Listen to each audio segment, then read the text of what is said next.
మళ్ళీ ఎవరి పేరు చదవను, ఎందుకంటే వేదిక ఉన్నటువంటి గౌరవ కార్పొరేటర్లు, మాజీ శాసనసభ్యుడు, మా నాయకులందరికీ పేరు పేరున నమస్కారం. రెండు మాటలు చెప్పి ముగిస్తే, ఎందుకంటే కాలాతీతమైంది కాబట్టి. నేను వస్తున్నప్పుడు నాకు ఒక ఆయన, అన్నా నువ్వు ఎందుకు బయటకు వచ్చినవే అని అన్నాడు నన్ను. కార్లో వస్తుంటే ఇప్పుడే టీఆర్ఎస్ పార్టీ నుంచో ఎందుకు బయటకు వచ్చినామని అడిగింది. ఇక అనేక కారణాలు ఉన్నాయి, ఇప్పుడు ఏం చెప్పాలని చెప్పి అంటే, కాదన్నా ఈ జెండాకు ఓనర్ని అని చెప్పి స్టేట్మెంట్ ఇచ్చినావు కదా, గదే కోపం తెప్పించిందా అన్నాడు. నేనన్నా ఏ పార్టీలో అయినా కూడా జేపీ నడ్డా గారి నుంచి మొదలుపెట్టి ప్రధానమంత్రి నరేంద్ర మోడీ గారి దగ్గర నుంచి మొదలుపెట్టి కింది స్థాయిలో బస్తీలో ఉన్నటువంటి కార్యకర్త వరకు కూడా ఈ జెండా నాది అనే భావన లేకపోతే ఆ పార్టీ బతకదు అని. అందువల్ల ఇవాళ పార్టీలో జాయిన్ అయిన ప్రతి వ్యక్తి, భారతీయ జనతా పార్టీలో ప్రతి వ్యక్తి తప్పకుండా ఓనర్లాగానే ఉంటాడు, గుర్తుపెట్టుకోండి. ఈ పార్టీకి ప్రపంచంలోనే అత్యధిక సభ్యత్వం కలిగి ఒక ప్రజాస్వామికమైనటువంటి ఒక గొప్ప దేశానికి ఇవాళ నాయకత్వం అందిస్తున్నటువంటి ఈ పార్టీ భారతీయ జనతా పార్టీ. ఇవాళ ఎందుకు జాయిన్ అవుతున్నారు అనేది ఒక సబ్జెక్టు. ఇప్పుడు గీత ఆశ్రమానికి పోయేస్తున్నా నేను. ఈ దేవరంజాల్లో గీత ఆశ్రమానికి పోయేస్తున్నా. ఆడ బువ్వ పెట్టిండు, తింటా అంటే పెద్ద మనిషి, కాంగ్రెస్ పార్టీ నాయకులన్నా టీఆర్ఎస్ పార్టీ నాయకులు చాలా పెద్ద మనిషి వాళ్ళు అన్న మాట ఏంటంటే, అన్నీ అడిగిన తర్వాత ఒక మాట అన్నారు వాళ్ళు, దేశానికి దిశ, దేశానికి దిక్సూచి మోడీ తప్ప ఎవరు కనపడతలేరు అనే మాట మాట్లాడారు. వాళ్ళిద్దరు కూడా చాలా సీనియర్ మోస్ట్ లీడర్స్. ఒకరు టీఆర్ఎస్ పార్టీ ఇప్పటికీ, ఒకరు కాంగ్రెస్ పార్టీ. ఆ మాట అన్నప్పుడు నాకు గర్వంగా ఫీల్ అయినాను. ఎందుకు ఈ మాట అంటున్నా అంటే, ప్రపంచంలో జరుగుతున్న అనేక మార్పులను చూస్తుంది.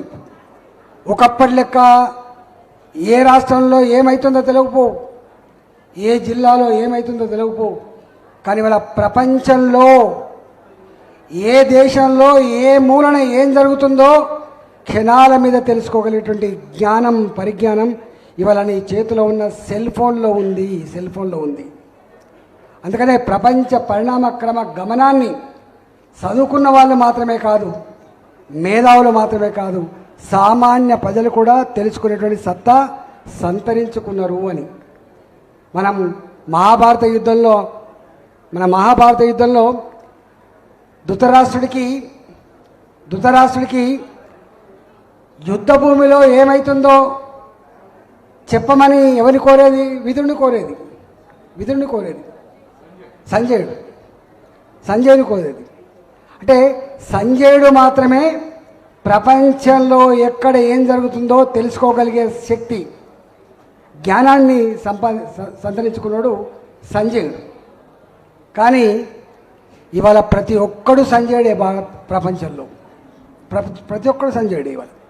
అంటే గంత జ్ఞానం ఉన్నటువంటి వ్యవస్థలో ఇవాళ సిరియాలో ఏమవుతుందో చూస్తున్నారు, ఇరాకులో ఏమవుతుందో చూస్తున్నారు, ఇరాన్లో ఏమవుతుందో చూస్తున్నారు, ఆఫ్ఘనిస్తాన్లో ఏమవుతుందో చూస్తున్నారు.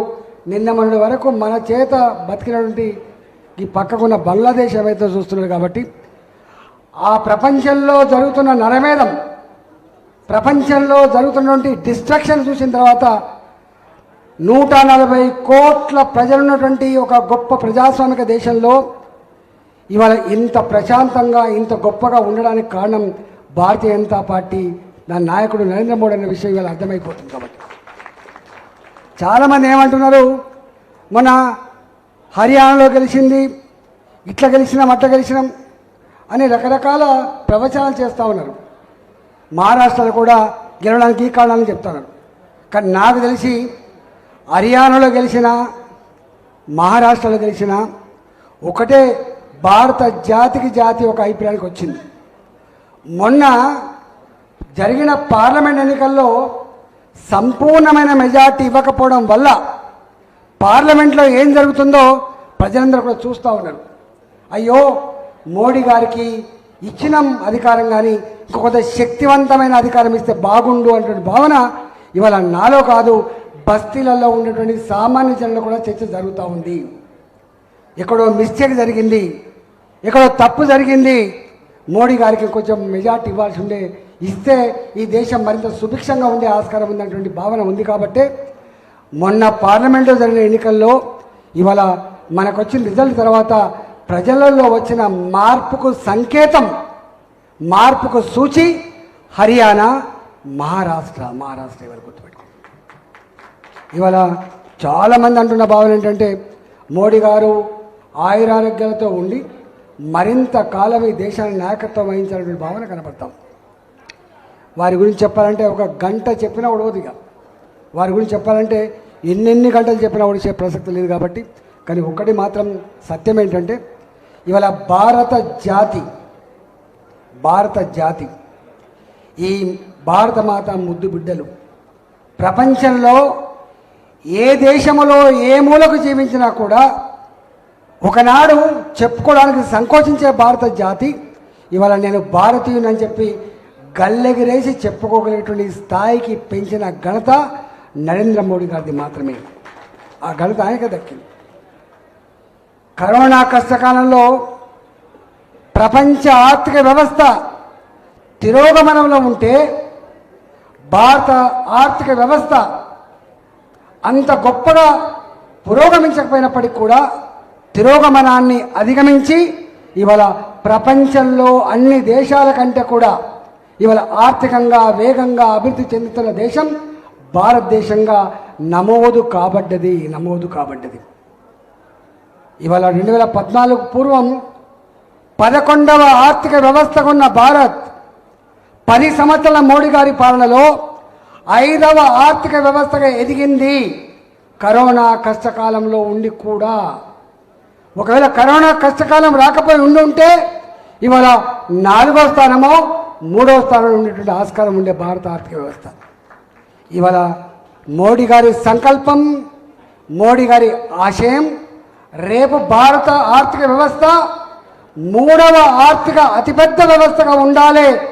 నా భారత్ ఒకనాడు థర్డ్ వరల్డ్ కంట్రీ, నా భారత్ పేద దేశం, నా భారత్ ఇతర దేశాల సాయం కోసం ఎదురు చూసే దేశం, నా దేశం అమెరికా ఉప్మా బస్తాలు పంపితే నా పిల్లలకు పెట్టిన దేశం, నా దేశం ప్రపంచానికి అన్నం పెట్టగలిగేటువంటి స్థాయికి ఎదిగింది భారతదేశం అనే పరిస్థితి వచ్చింది. గుర్తుపెట్టుకోండి. ఒక గొప్ప ఆర్థిక వ్యవస్థ. ఆయన ఒక ఆర్టికల్ రాస్తున్న మాట ఏంటంటే ప్రపంచంలో ఏ దేశానికైనా అవసరం పడితే అన్నం పెట్టగలిగే స్థాయిలో ఉన్నది భారత్.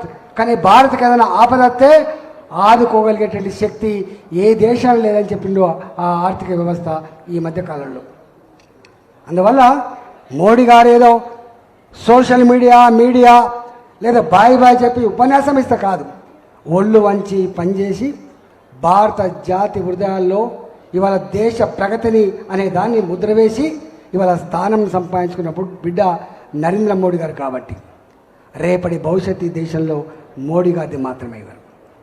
1947 ఈ దేశానికి స్వతంత్రం సాధించుకొని 100వ సంవత్సరంలో అడుగుపెడుతున్న శుభతరుణంలో వికసిత్ భారత్ అని చెప్పి అలా గొప్పగా స్వప్నం, గొప్పగా కలలు కంటున్న వ్యక్తి మోడీ గారు. కాబట్టి ఇవాళ మోడీ గారు ఒక మంచి పునాదిని, మంచి ప్రజాస్వామిక వ్యవస్థని అన్నిటికీ మిక్కిలి ఒక సిస్టమ్ని ఇలా మనందరికీ అందిస్తున్న వ్యక్తి. కాబట్టి రాబోయే కాలంలో భారతదేశం ఒక గొప్ప ప్రజాస్వామిక దేశంగా, అభివృద్ధి చెందిన దేశంగా, ప్రపంచానికి ఒకనాడు ఇవాళ విశ్వగురువుగా వెలిసిన భారతదేశం రాబోయే కాలంలో మళ్ళీ విశ్వగురు స్థానాన్ని సంతరించుకునే స్థాయికి ఎదగాలని చెప్పి ఆ ఎదగడంలో మోడీ గారు వేసిన పునాది తప్పకుండా మనందరికీ మార్గదర్శకంగా ఉంటుందని చెప్పి భావిస్తూ ఉన్నాం.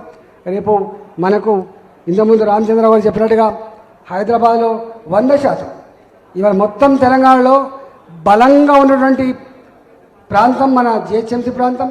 అందువల్లనే మొన్న మల్కాగిరిలో ఈ చుట్టుముట్టిన మనం గుర్తుపెట్టుకోండి, నల్లగొండ మనకు భువనగిరి కొంచెం ఎక్కడో కొంచెం దారి తప్పినాం, కానీ అదర్వైజ్ మొత్తం జిహెచ్ఎంసీ చుట్టుపక్కలంతా మనమే ఉన్నాం. మెదక్ నుంచి వెళ్ళి అటుతరుముకు వచ్చినాం మనం. ఇక్కడ విశ్వేశ్వరరెడ్డి గారి కాన్స్టిట్యున్సీ గెలుచుకున్నాం మనం, ఇక్కడ మల్కాయిలో గెలుచుకున్నాం మనం, సికింద్రాబాద్లో గెలుచుకున్నాం మనం, హైదరాబాద్లో కూడా గొప్ప ఓటు సాధించుకున్నాం మనం. రేపటి కాలంలో జిహెచ్ఎంసీ మీద ఇవాళ హైదరాబాద్ గడ్డ మీద వికసించేది కమలం గుర్తు మాత్రమే. గెలిచే పార్టీ ఇవాళ కమలం, భారతీయ జనతా పార్టీ మాత్రమే. కాబట్టి నేను ఒకటే వీళ్ళందరినీ కోరుతున్నా, మన దాంట్లో నాయకత్వానికి కొదవలేదు, స్పేస్ కొదవలేదు, గుర్తుపెట్టుకోండి. ఇది ఆరంభం మాత్రమే. మొన్నటి పార్లమెంట్ ఎన్నికల్లో మొట్టమొదటిసారిగా తెలంగాణలో అధికారంలో ఉన్న పార్టీ 40% ఓట్లు సాధిస్తే 35% ఓట్లు సాధించి నువ్వా నేనా అని చెప్పి సందేశం ఇచ్చింది భారతీయ జనతా పార్టీ. దానికి ఆశీర్వదించింది తెలంగాణ జాతీయ విషయం మర్చిపోవద్దు. రేపటి కాలం అంతా మనదే, రేపు ఎగిరేటువంటిది భారతీయ జనతా పార్టీ జెండా మాత్రమే. కాబట్టి ఇవాళ జైన్ అయినటువంటి వాళ్ళందరినీ కూడా ఖచ్చితంగా కడుపులో పెట్టుకొని కాపాడుకున్నటువంటి బాధ్యత మా నాయకులకు ఉంటుందని చెప్పి నేను విశ్వసిస్తూ మీ అందరికీ కూడా మరొకసారి స్వాగతం పలుకుతూ సెలవు తీసుకున్న. భారత్ మాతాకి, భారత్ మాతాకి.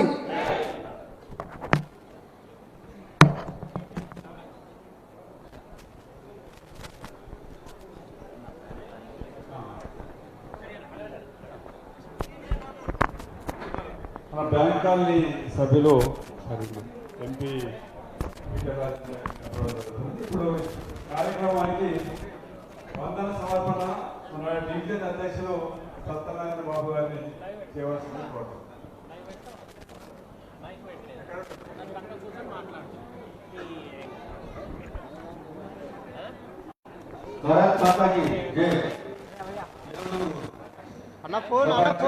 జిల్లా అధ్యక్షులు మల్లారెడ్డి గారు, మల్కాజిగిరి ఎంపీ ఈటల రాజారావు గారు, అదేవిధంగా ఎన్ రామచంద్రరావు గారు, వేదిక ముందు పెద్దలు అందరకు, అదేవిధంగా వేదిక ముందున్న అన్నదమ్ములు, అక్కచెల్లెలకు, బీజేపీ కార్యకర్తలకు, ఇప్పుడే కొత్తగా జాయిన్ అయిన మీనా ఉపేంద్ర గారికి, ఉపేంద్ర రెడ్డి గారికి, సాయికిరణ్ రెడ్డి గారికి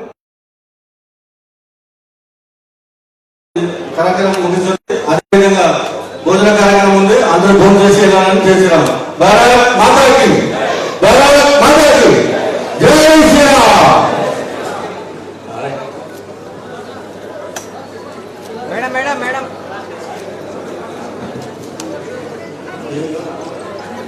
అందరూ కొంచెం దించాలి. ఒక గ్రూప్ ఫోటో ప్రస్తుతం గ్రూప్ ఫోటో తీయాలంటే కొంచెం వెయిట్ చేయండి, ఒక 2 నిమిషం.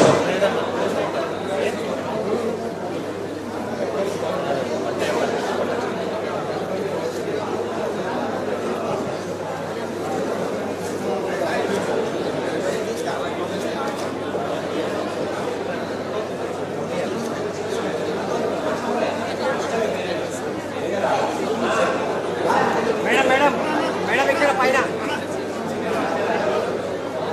మేడం అన్న ఫోన్ కొంచెం వెనక్కి రావా అన్నయ్య, అన్న కొంచెం వెనక్కి రావా.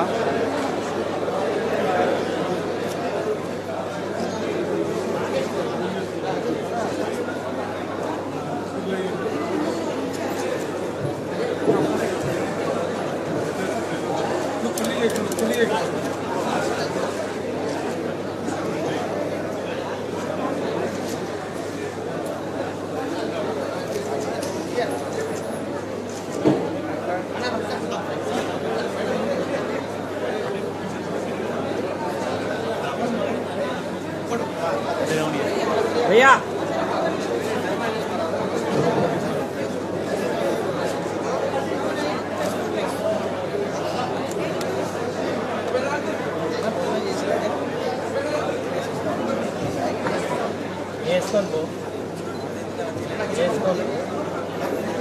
अलवाट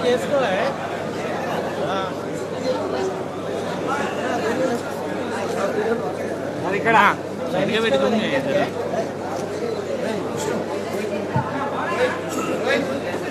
ఇళ్ళకెళ్ళి తీసుకుంటుంది.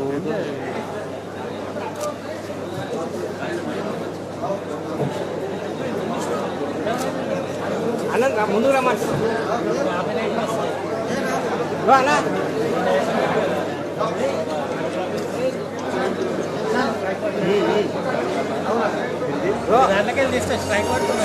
ఏం పడదు